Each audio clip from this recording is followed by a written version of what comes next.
இன்னைக்கு இருக்கிற நிலைமையில உங்களுக்கு உடனே மார்க்கெட்டிங்ல ரிசல்ட் வேணும் அப்படின்னு நினைக்கிறீங்களா? Marketing is all about stories.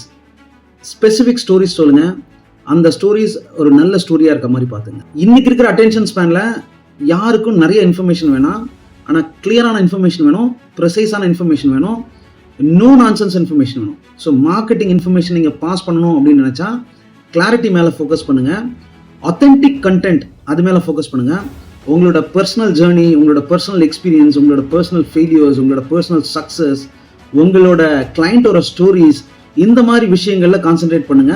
அந்த மாதிரியான மார்க்கெட்டிங் மெசேஜஸ், அந்த மாதிரியான மார்க்கெட்டிங் இன்ஃபர்மேஷன் கண்டிப்பா ரிசல்ட் கொடுக்கும். கண்டென்ட்டை போடணும் அப்படிங்கிறதுக்காக நம்ம எது பண்ணாலும் ஐ திங்க் இப்போ இருக்கிற க்ரௌடை ரிஜெக்ட் பண்ணிடுவாங்க. காரணம் என்னன்னா அட்டென்ஷன் ஸ்பேன் ரொம்ப ரொம்ப சின்னதாயிடுச்சு.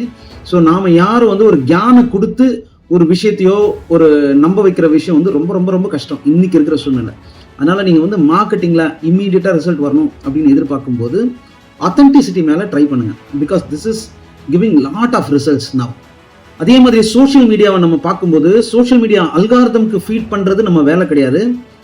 நம்மளோட கண்டென்ட், நம்மளோட ப்ரூஃப், நம்ம கிட்ட இருக்கிற ஹிஸ்டரி, நம்மளோட டைம்லைன், இதை கஸ்டமருக்கோ நம்ம கிளையண்ட்டுக்கோ இல்லை பொட்டன்ஷியல் கஸ்டமர்ஸ்க்கோ நம்ம கொடுக்கும்போது அதுக்கான வேல்யூ பல மடங்கு ஆகிறதுக்கான வாய்ப்பு இருக்கு. ஸோ அதனால marketing again and again authenticity, clarity and the real facts, இது எல்லாமே அட்லீஸ்ட் ஒரு 10x வேல்யூ போகிறதுக்கான வாய்ப்பு இருக்கு.